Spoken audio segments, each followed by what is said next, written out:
Okay. All right. Good afternoon, everyone. My name is Sarah Spagnola, and I'll be your host today for our session about spirituality. The impact of COVID-19 and living through a pandemic has forced many of us to re-examine so many facets of everyday life, how we work, how we play, how we learn, and the reason for this session, how we cultivate and maintain a healthy spirituality. So whether you're just starting your spiritual journey or you're looking to stretch and grow, our spirituality experts have a lot of great content to share with you today. So let's just get started. Whoops, for introductions. So today we have Dr. Linda Goodall Martin. And hang on a second, let me just admit our guests. Linda is passionate about preparing women and men for transformative lay leadership in the church and in society. And she's also passionate about cultivating a healthy spirituality in people impacted by addiction. Her focus is in lay pastoral ministry, church history, American religion and culture, world religions, and women in Christianity. In her research, she looks at the connection between spirituality and addiction and the role that it can play in recovery. Next, we have Dr. Kate Gillooly, who specializes in discernment and spirituality, relational and pastoral ministry, and missional theology. She is the Director of Congregational Development for Heights Christian Church in Shaker Heights, where she strengthens internal programming and expands community engagement.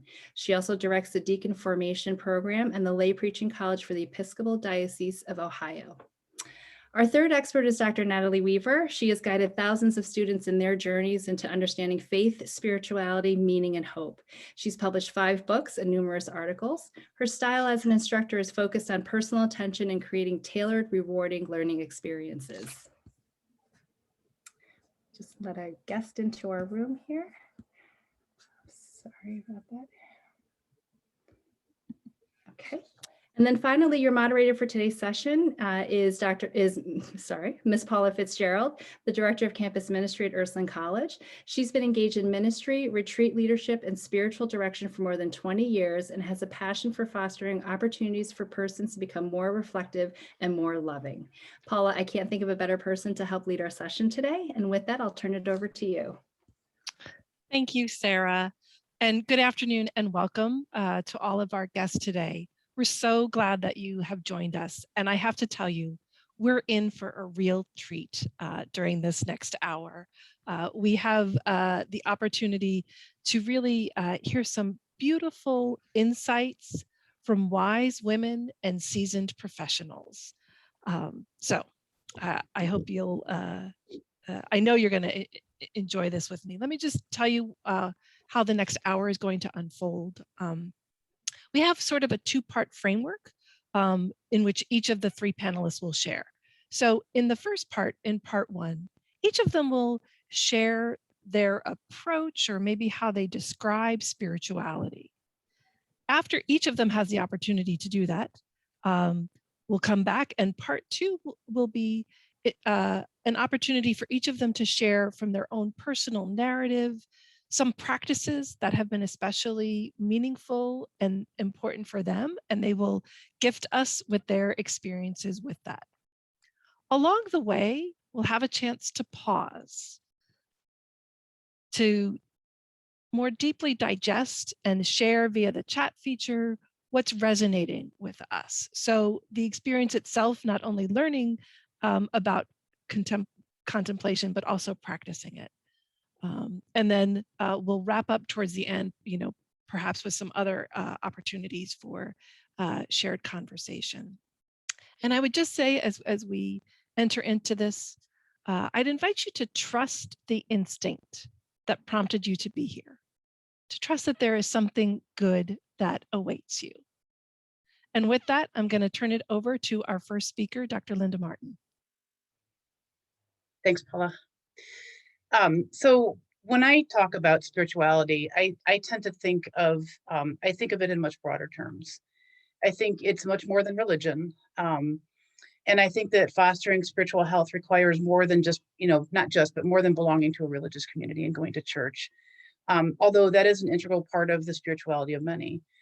And I think certainly spirituality has something to do with God or with the eternal, the divine spirit, however we name that, which transcends us. And for many, church or religious communities are essential for nurturing that connection with the divine. But I think ultimately for me, spirituality is most fundamentally lived and expressed through healthy relationships. And that begins with self-care. It begins with our relationship with our own selves and extends to our relationship with others, with the divine, and with all of creation.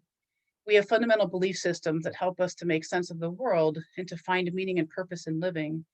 And how we live out that belief system and the fullness of those relationships, that is our spirituality for me. So spirituality is how we live out and how we live into our connectedness and our relatedness to something that is much larger and more encompassing than ourselves. And I think events like the COVID-19 crisis can call those belief systems into question in glaring ways. Suddenly the world that we think we understand and we know how to navigate no longer seems safe or secure. And tragedy and serious illness, and COVID-19 has been both for far too many of us, can significantly challenge our assumptions about how the world works and what our place and purpose in that world is.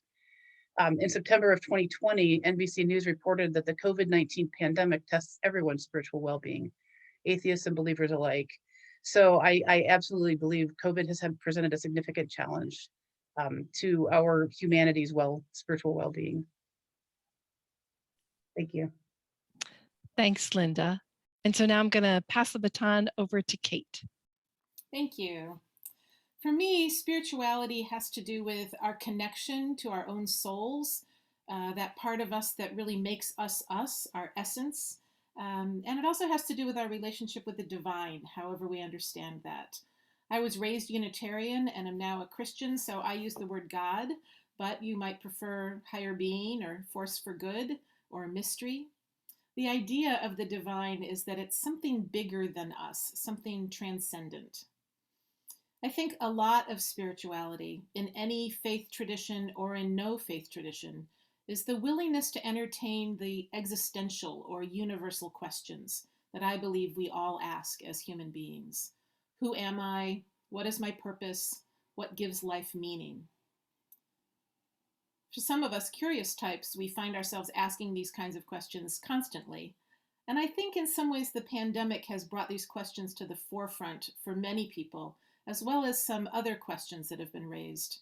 How do I know what is true? How does this affect how I treat others? Am I responsible for contributing to the common good? To what extent? What is just and how can I work for justice? So I think as human beings, we strive to live a meaningful life, and spirituality helps put some framework and some language to that. Thanks, Kate. And so next we'll hear from Natalie. Natalie, you're on mute. Thank you so much. I do that all the time. I was welcoming again everyone and thanking my colleagues and Sarah, our fearless leader here, for those great definitions or approaches to definitions of spirituality.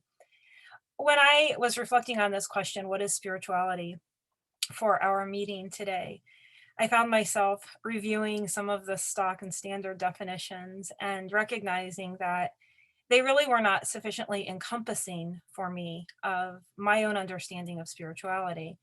And as I tried to arrive at, sort of pin down spirituality, I realized that whenever I tried to define what it is, it seemed to fall short. And I found more considering, how does spirituality function rather than what is it? And as I asked this question of function, I was considering for myself the places where we are synthesizing our experiences, our information, our hopes, and so on.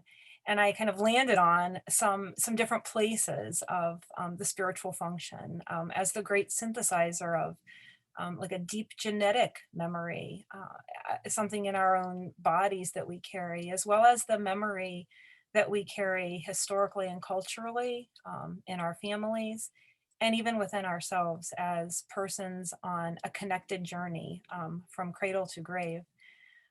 It's that synthesized with our innate knowing. So the internal wisdom, the quiet voice inside, those moments where we really understand something and can stick to a truth with a kind of infallible grip, because we understand that this has been sort of manifest in us or disclosed in us, and we honor that.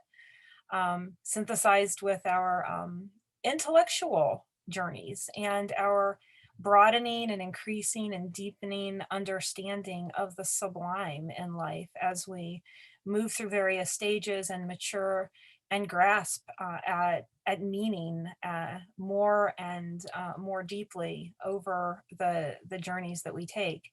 Our effective responses to beauty, so the impact of, you know, the morning sunrise, or the awe that we feel standing before an ocean, the empathy that we experience for others and sometimes even for ourselves, growth of our self-knowledge that is gained through experience that can even be a pushback against the truths we're taught from authorities that are outside of ourselves.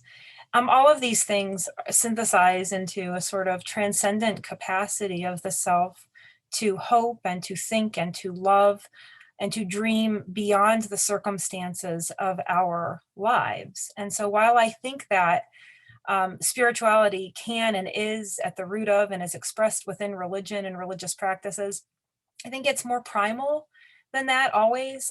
It comes before those organized forms of worship and doctrine. And so my sort of concluding thought here on how it functions is that it's really akin to the way that the water functions for sea life. So as water is to the environment of sea life, spirituality is to the environment of the human journey.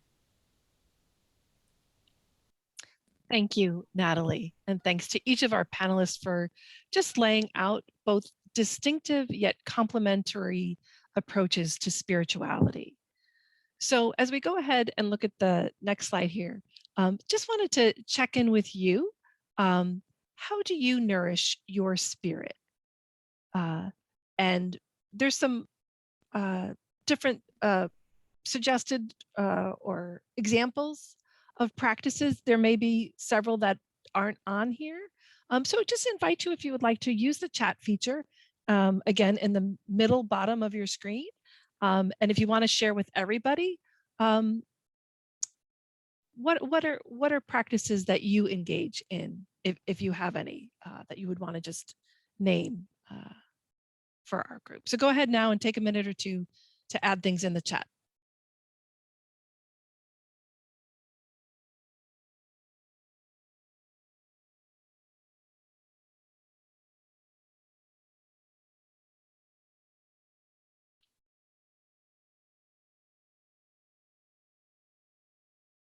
Okay.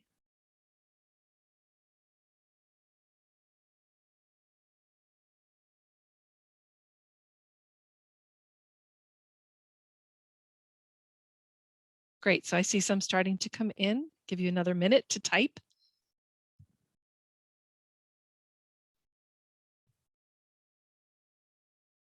So I think there are some kindred spirits among us in this group. People talking about prayer and music, gardening, walking, sunrise, coffee, nature. Yeah, radio, Sacred Heart Radio. And there may be others that, as our panelists continue to share some of their stories, they might awaken in you some other things that maybe you haven't even put under the umbrella of spirituality, but we'll see how that moves us along. But thank you for sharing that with us.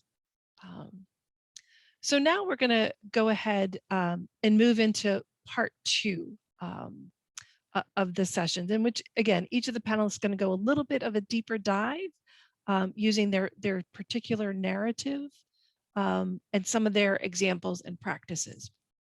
And just a heads up, after each person, again, we'll have a chance to pause and share in the chat. So if jotting down some notes along the way helps you, go for it. If you want to just close your eyes and let all this goodness kind of lap over you, go ahead and do that, whatever you're most comfortable with. So thanks for sharing, and I'll turn it back over to Linda. Thanks again, Paula. So in talking about how I nurture my own spirituality and some of the practices that I engage in, my particular lens for understanding spirituality and for how I nurture my own spiritual well-being is through the 12 steps of Alcoholics Anonymous and other 12-step programs like Al-Anon and Narcotics Anonymous, Overeaters Anonymous, et cetera. In addition to my position at Ursuline teaching religious studies and theology, I'm also certified as a chemical dependency counseling assistant. And I incorporate this knowledge into my position at Ursuline. I use it in my advising, my instructional method, and I incorporate it into my content when I'm able to do that. And I do this because my personal life has been dramatically impacted by addiction. I've watched friends struggle to get and stay sober. I've lost friends to drugs and alcohol, friends who were in recovery, who relapsed, and who just simply could not get themselves back on track in time. And as I say this, I mean, their names and their faces are ever present with me. I lost a brother-in-law over 5 years ago to a heroin overdose. My sister-in-law, who struggled to stay sober, she died of pancreatic cancer about 2 years ago. And she was sober at the time, and that's something that we were able to celebrate as a family. But I do attend 12-step meetings regularly myself. I attend Al-Anon, and I've seen 12-step programs work. I've seen them fall short as well. But more importantly and more often, I've seen people who have managed through these programs to reclaim their lives and to turn themselves around and to find renewed purpose in life. I've witnessed loved ones discover a sense of wholeness, of serenity, and a moral and spiritual grounding and connectedness that eluded them before they found sobriety. And more times than I can count, I've heard people in the room say over and over again, I love this program, I owe my life to this program, and I wish that everybody had a program like this. I wish my wife, my partner, my kids had programs like this. So in thinking back on COVID-19, I think that with regard to the current pandemic, it would do us well to think broadly about the nature of addiction and just kind of return, to thinking about what it is. So the American Psychiatric Association defines addiction as a complex condition, a brain disease that is manifested by compulsive substance use despite harmful consequences. And I agree, addiction is a disease, absolutely. And we've learned a great deal about addiction in the last century. And we know that addiction is not a moral failure on the part of sinful individuals who have fallen short, but rather there are complex biological, psychological, and social factors that lead to addictive disorders. But I also believe that addiction is a spiritual disease. It's a misdirected spiritual search for happiness and serenity that one believes resides in something external to herself or himself. That happiness resides in a substance or possession or person. And over the course of the past year and several months, I think many of us have lost a great deal, and filling that void that those losses has created has been challenging. So my 84-year-old mother, who is my stalwart companion and idea bouncer offer, and she's done this for my entire teaching career. She's a wonderful conversation partner, and she has a lot of wisdom. And what she said when we were talking about the spiritual impact of this past year was, she said, we've experienced a loss, and it's like we're going through the stages of grief, and we're stuck in either anger or depression. And I think she's right. While some individuals have made it through the past year relatively unscathed, I think far too many have lost a great deal. And some have lost more than others, but no loss is insignificant. We've lost family, we've lost friends, jobs, homes, security, health, routines. We've lost freedom of mobility, we've lost human touch, we've lost connectedness. We've lost opportunities to celebrate, to say goodbye, to be physically present to those in need. Some have lost confidence in science, and some have lost confidence in leadership. And some have lost faith. And they've lost the anchors, or as my mother would call them, the 2x4s, that give their lives meaning and purpose. And while some have stared into that void of uncertainty, and they've responded creatively by baking bread, by nurturing sourdough starters, by gardening, journaling, reading, working out, home improvement, others have turned or returned to less healthy outlets to relieve their stress and their anxiety and their grief. They've turned to food, tobacco, alcohol, drugs, online gambling, compulsive gaming. And for that first group, I think those hobbies are just that, they're hobbies. But for others, these stress relieving outlets will become addictions, and letting go of them is no easy task. And so in addition to death, in addition to economic loss, in addition to broken relationships and to gaps in schooling, in addition to long-term health issues, the pandemic will leave in its wake many who are biologically, socially, psychologically, and spiritually ill, and quite possibly struggling to overcome addiction. And as long as we seek comfort in substance activities or behaviors, we will remain ill. As psychotherapist Lee Jampolsky tells us, as long as we are looking for happiness in the world rather than towards a connection with something larger than ourselves, we may be in the throes of addiction. So how do I nurture my spiritual well-being? I practice the 12 steps, and I try to reframe them in a way that makes them more accessible for me. And I hope that it's in a way that makes them more accessible for others who might be uncomfortable with the overt God language that is found in the traditional 12 steps.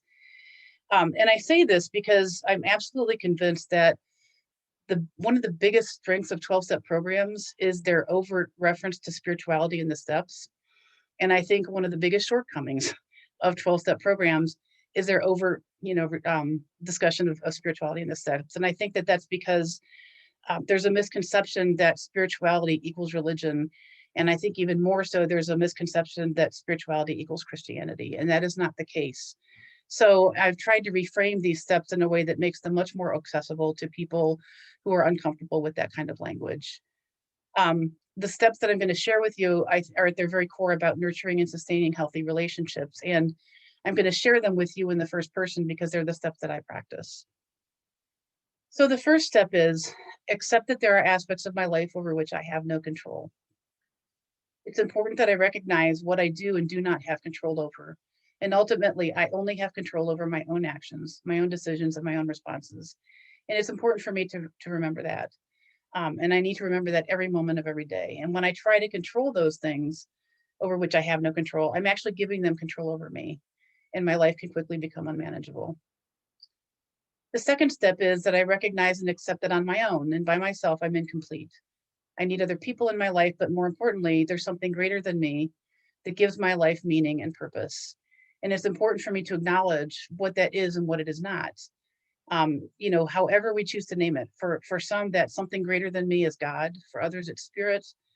For others, it's Yahweh or Gaia or Allah or nature, universe.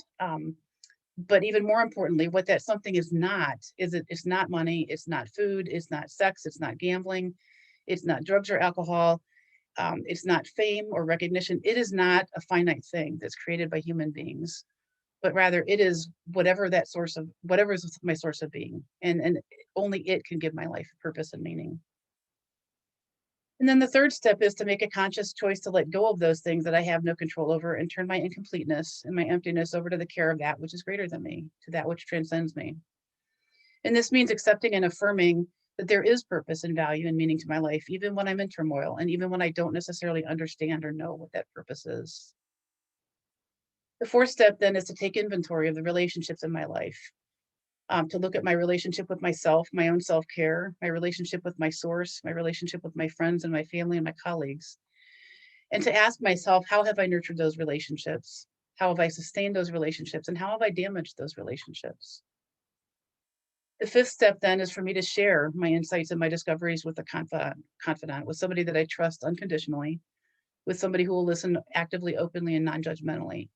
And I do this because it's a reminder that I cannot do this on my own. I cannot be honest with myself if I'm not honest with others, and I can't be honest with others if I'm not honest with myself.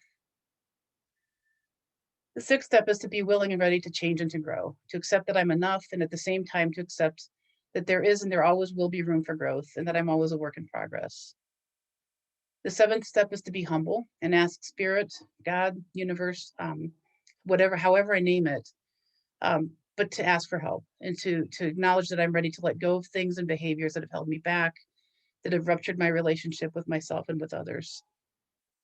And then 8, to name the people in my life that I've hurt or damaged through my fear, my anxiety, my attachment to unhealthy things or behaviors, through my unselfishness or my inattentiveness, and to do that with the intent of reaching out to them and with making amends.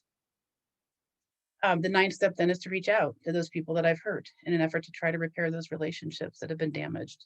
And I do that only if it's possible. And I do that only if I can do so without causing further damage to them.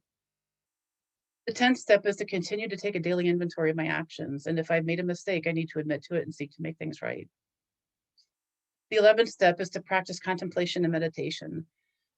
It's important for me that I take time to slow down each day and to be in deliberate and reflective relationship with myself and with that which transcends me. And just as an aside, I think, that's almost counterintuitive in a period where we're quarantining and we're isolating. And what I would say is that time in contemplation is not isolated time. It is deeply relational time, and it's time that is spent reconnecting with myself and with the transcendent. And then finally, the last step is to serve. to love others, to reach out to others. You know, stepping outside of ourselves to be of service to others is a healthy reminder that we're not alone in the universe. And then, in fact, we're not the center of the universe, and that as much as we might struggle, others are struggling as well. So those are the steps that I practice to the best of my ability. And sometimes I do okay, and sometimes I don't, but I just keep trying. Thank you. Linda, thank you. Thank you really for your vulnerability, for sharing what is so clearly a deeply authentic way of being in the world. So thank you for that. So before we go on to our next panelist, I want to, again, just pause for a moment. Is there something that Linda shared, an insight, a word or a phrase, or maybe one of the 12 steps that you want to hold on to? Is there something that resonated or that you connected with? So I'm going to just invite us to be reflective, to pause. If you want to share in the chat, you certainly can. And if you just want to take a moment of silence, you can do that as well.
Thank you.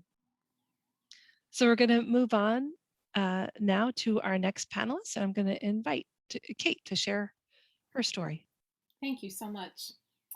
So, like anyone, different parts of my temperament and personality, paired with the experiences that I've had, influence the particular way that I approach spirituality. I've always been both intellectually curious and innately spiritual. And I've sought ways to honor both as authentically me and integrate them into the way I approach life. My dad was a historian and my mom was a social worker, so they approached life very differently, sort of a thinker and a doer. And I can see in my own life story that I have a little of both of them in me. And why I'm drawn to ministry might be because it's a field that involves both thinking and doing, both solitary and social. Also, I'm left-handed, the only one in my family growing up, and I think maybe because of that drawn to creativity, both artistic expression and thinking outside of the box. I think these are some of the things that contribute to why I use a lens of reflective practice in exploring spirituality. I think I'm wired this way and that it helps to integrate both sides of my brain and these different ways of approaching life. So Socrates is said to have said that the unexamined life is not worth living.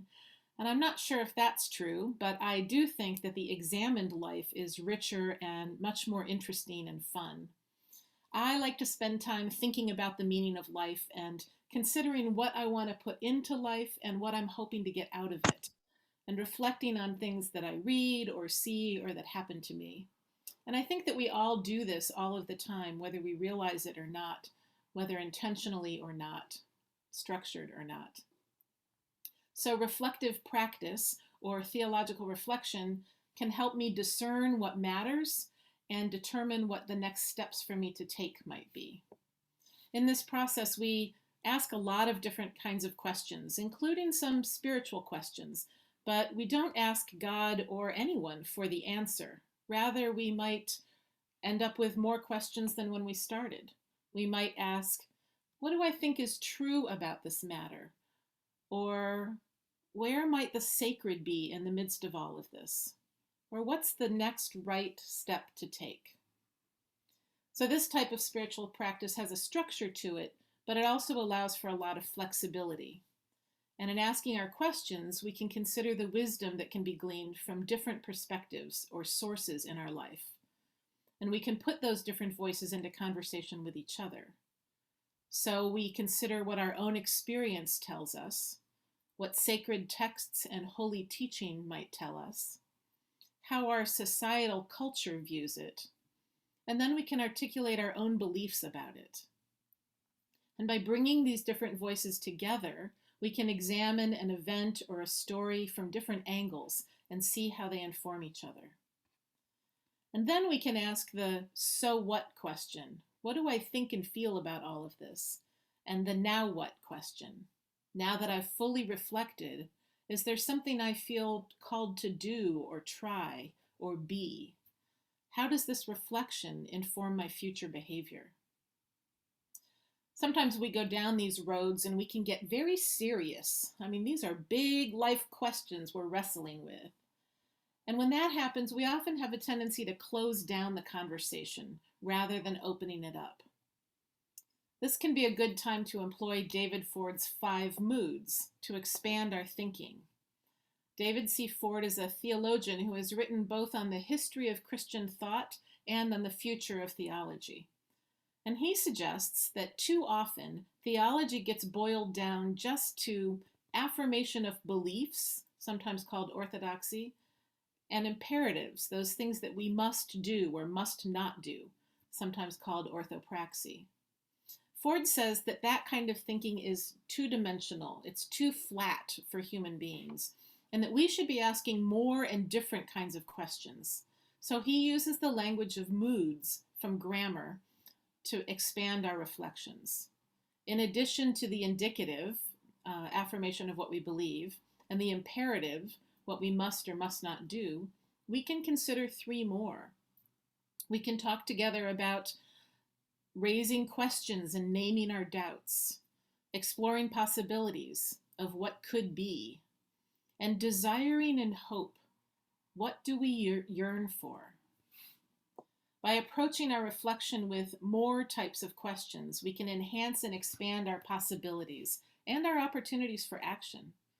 We can stop worrying so much about right thought and right action and get in touch with doubts and desires and possibilities.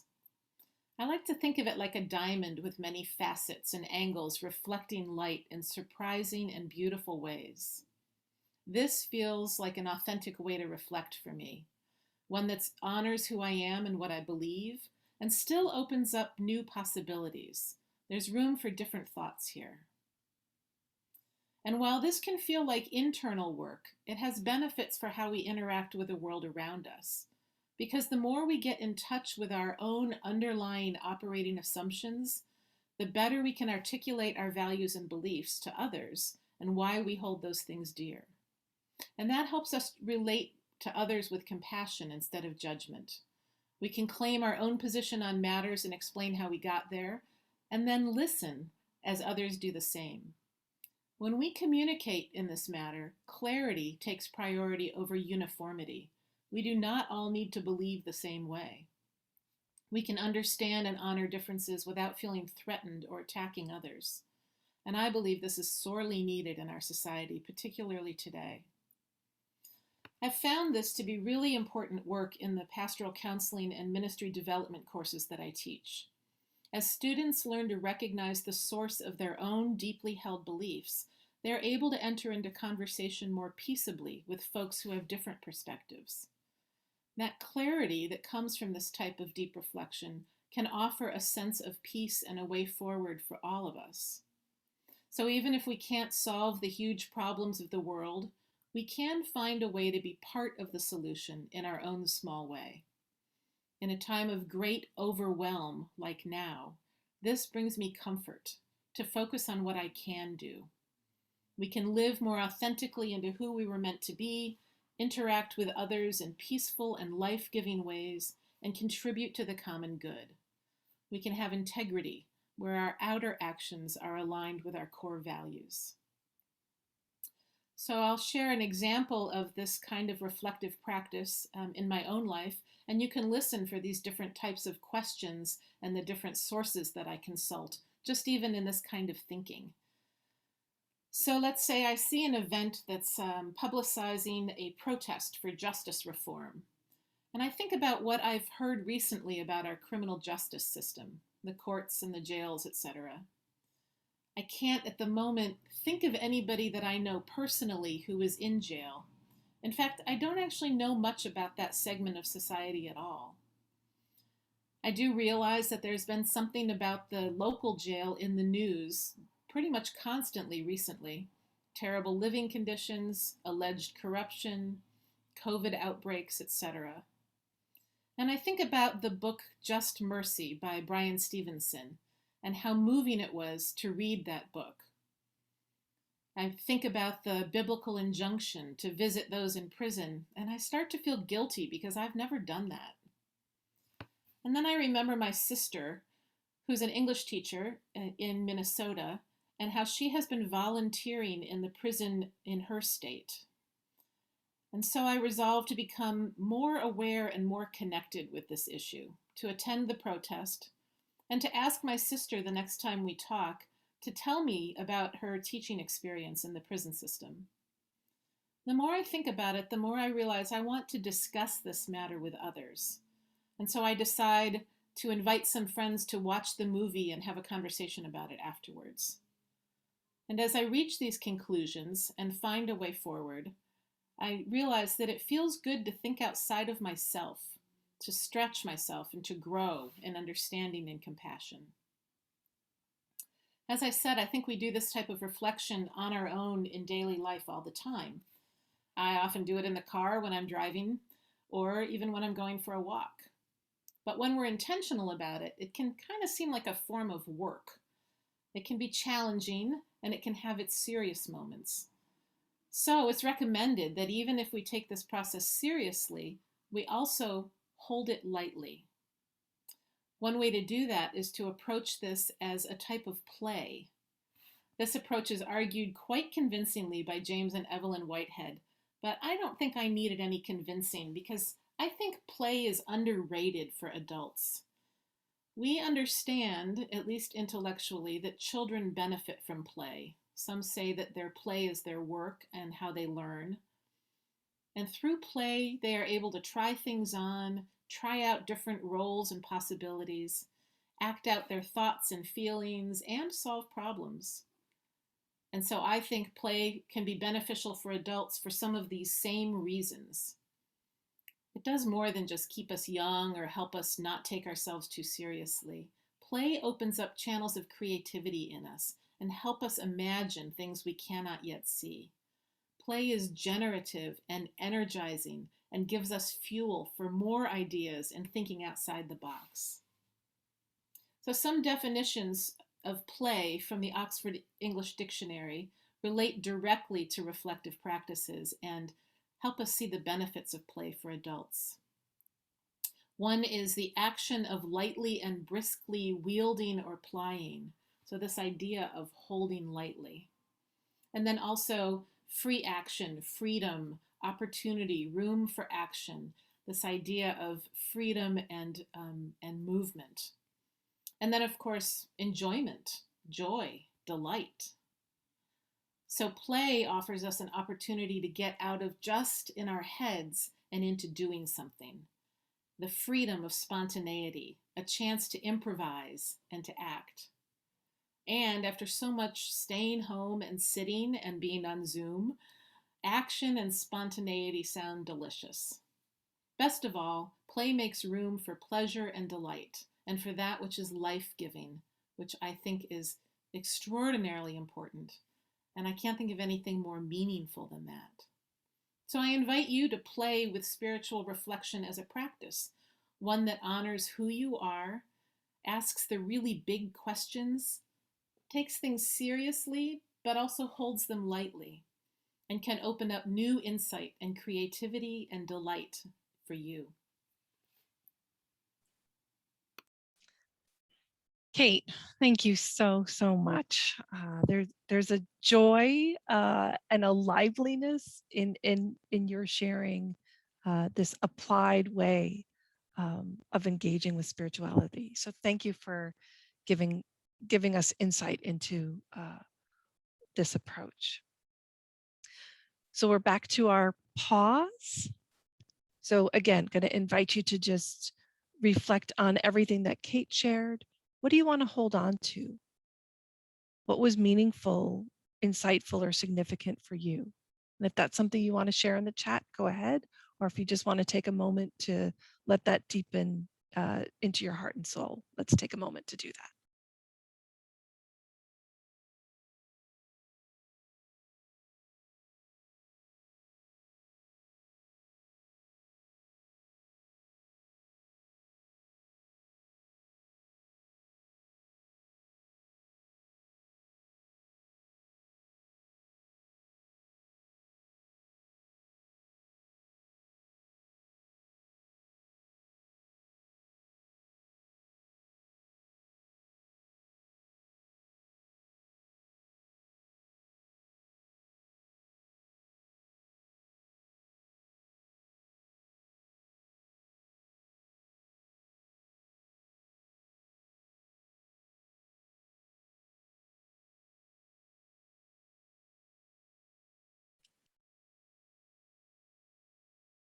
Thank you. And so now I'm going to turn it over and invite Natalie to share with us. Hello again, everyone. And I want to once again thank you, Linda and Kate, for those wonderful insights.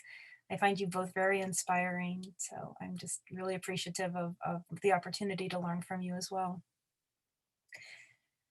When I consider my own approach to spirituality, of course, it starts also with my journey. And my journey investigating things spiritual is really, I mean, as it is for all of us, but in a very intentional way for me, it's as old as I am.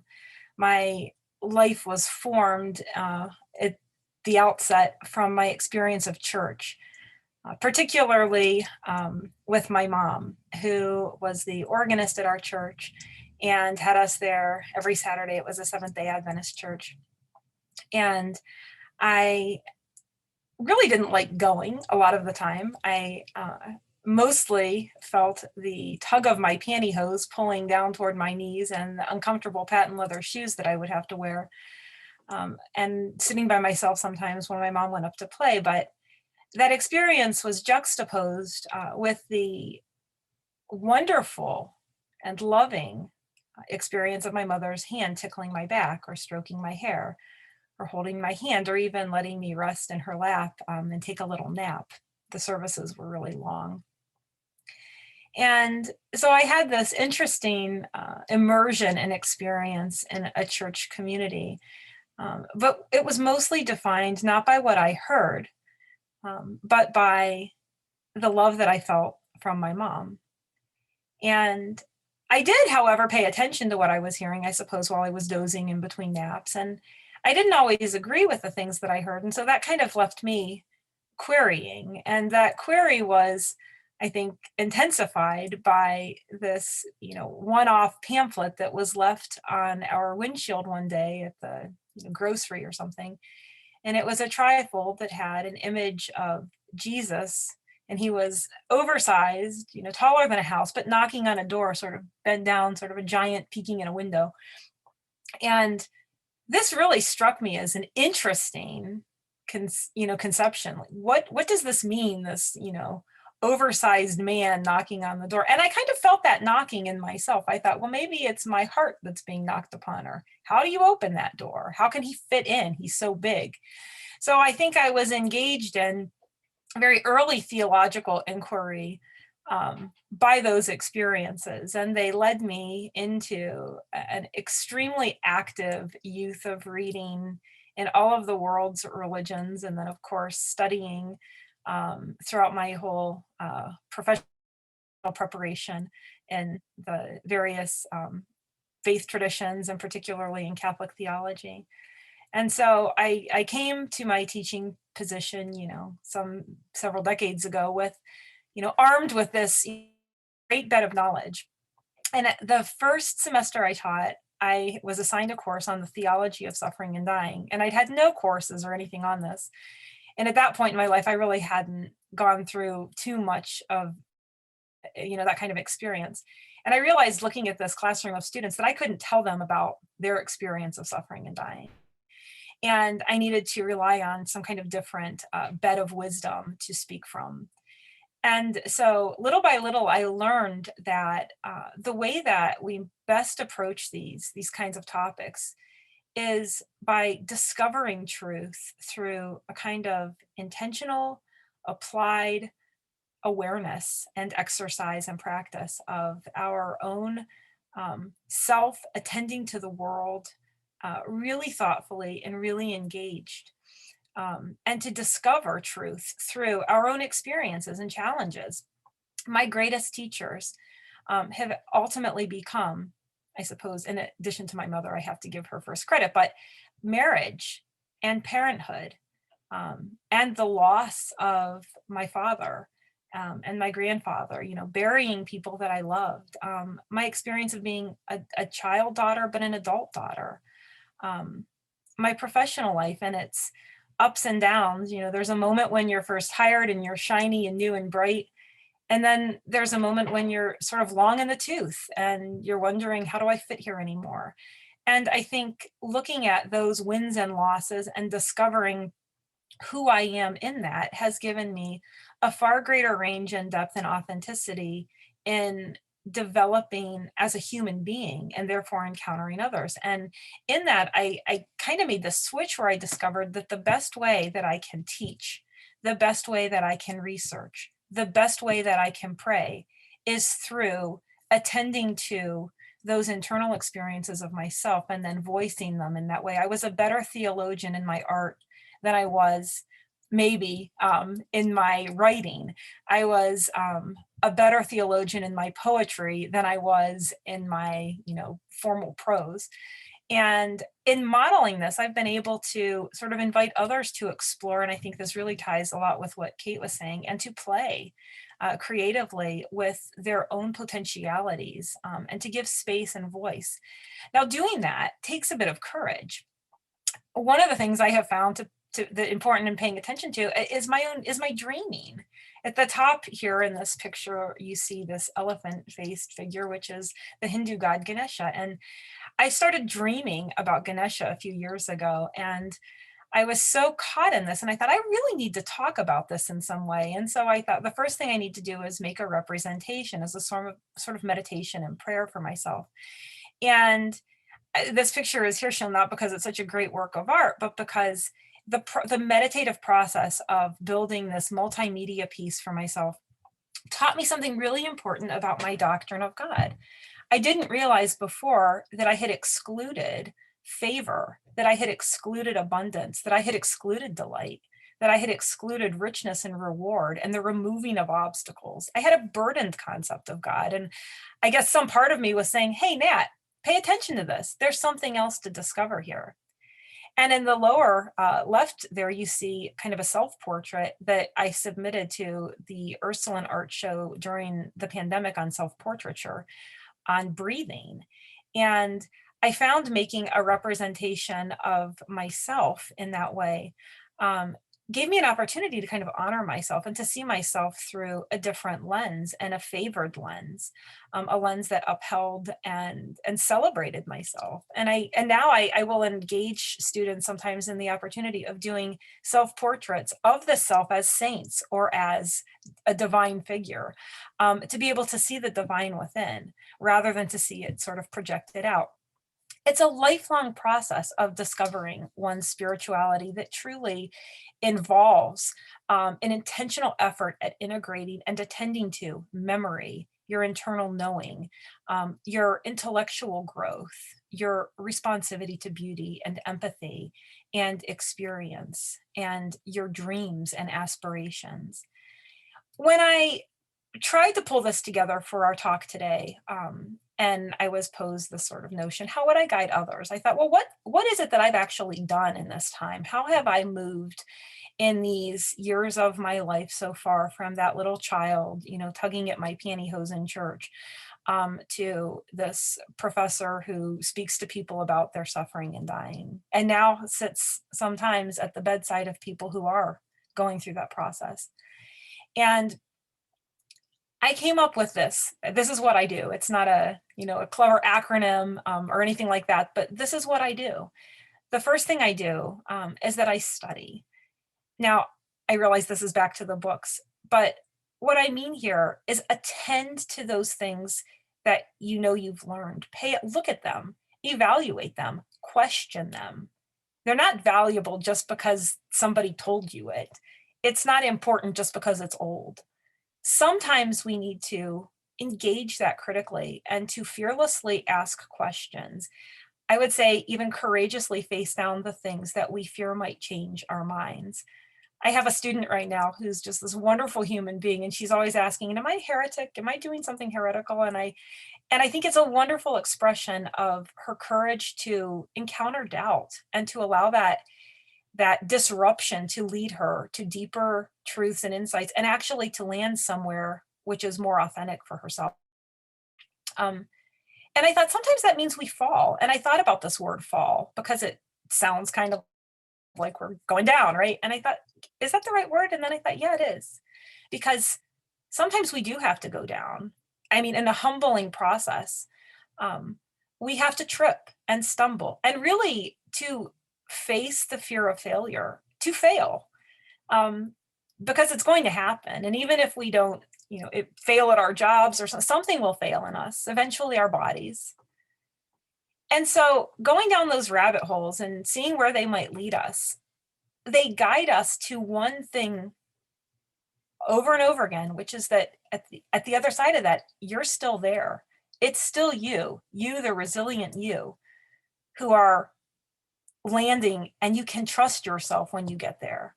You're still there, you're still intact, you've still got that integrity, and you've learned something new. And then when you're there, what do? You sit. And I find this is something I've really been so grateful to discover in myself. And I've turned this into, in fact, a spiritual practice, but stillness and just sitting in that space without making it something else, without trying to fix it, without trying to divine some greater meaning, but to breathe in the space where we find ourselves is an opportunity to discover that by listening in quietude, we are flooded with new insight and new capacity and new confidence. And that is where I think an appreciation of one's own self, one's own journey, one's own unique walk that no one else could have or did or will ever be able to journey. One's journey can only be lived by that singular person. That is you and no one else. You're the gift of your own unique life. And there's no one else to do the part that you do, to experience the things that you experience. You're that part of the universe that knows those things. You're that part that has experienced that love or who has known that grief. And that is invaluable. It will never be duplicated by another in that way. And it is as rare and precious as, the most valuable commodity that could ever be. And when you discover that about yourself, you will treat yourself gently and kindly. And when you see that in another, you will be illuminated with reverence forever. And then when you see that in a blade of grass or a little spider crawling on the wall, each of these individual elements that comprise the whole of this, created universe or the whole of this order is irreplaceable. And there is a kind of, awe and worthiness that can surface in that sort of appreciation. And then when you have that, now we're back to Linda's idea of relationship. Now it's time to apply that, because when we have that new insight about ourselves and others, we have an opportunity to rebirth ourselves in every moment with a depth of gratitude and generosity that is truly transformational and can truly change the face of the world. By engaging in that kind of applied way, we make anew the things that have been broken, the things that need to be repaired, and we really have an opportunity to be co-creators in the best, in the best possible way. So those are my practices for spiritual integration and wellness. And those are the ones that I share with students. And having shared them with you today, I hope you take something away that might help you on your journeys. Natalie, wow, storyteller, artist. You're just really courageous, indomitable spirit, helping us to focus on discovery and creativity. Thank you for that. So as we've been doing, we're back to this rhythm of the pause as you reflect back on everything that Natalie shared. Is there something in particular that you want to hold on to for yourself? And if you want to share that in the chat, I invite you to go ahead and do that.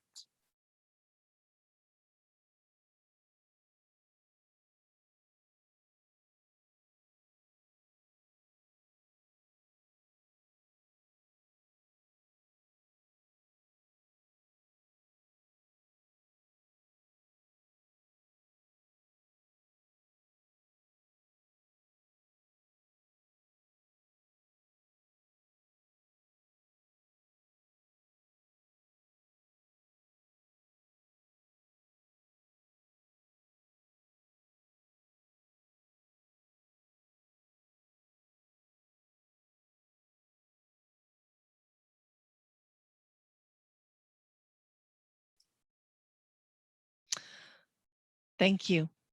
Thanks for that. So we're almost right up at the end of our time, at the end of our hour together. I was right. I'm not often right, but I was right, right? What an incredible treat.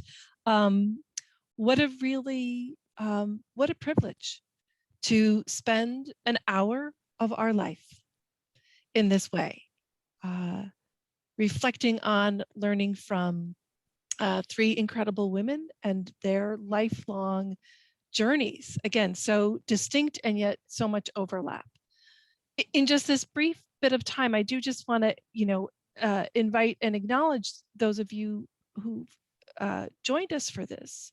Do you want to share, again, to ask you to put this into like one word or phrase? It's so hard because it's been so rich, but is there one thing, either something you've heard or even just to describe in this moment how you're feeling? If that's something you want to go ahead and share in the chat, or I think, Sarah, can people unmute briefly? Okay. So if you want to just share a word or phrase, hopeful, thank you, Michelle. Any other, and I see there have been some, sharing in response to each of the panelists. So thank you for that. I'd like to share and say that I'm inspired by the variety and multitude of ways that you can enable spirituality. So for me, I came into this equating it with religious practice, and I know now so much more about spirituality. So I feel inspired. Thanks, Sarah. Anyone else, either in the chat or if you want to unmute?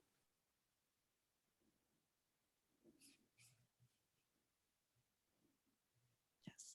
Well, and thank you. And I'll echo Sarah, really what a delight it was to learn from colleagues, both in what felt like both the wisdom of their professional expertise, but also for their willingness to share from their hearts and from their stories. So thanks to everybody.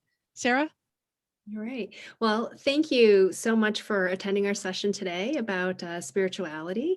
We really hope that you've been able to take something away from the session today. And I want to give a big thank you to Paula for moderating our session. Thank you to Linda. Thank you to Kate. Thank you to Natalie for all of your insight, sharing your experiences, your vulnerability.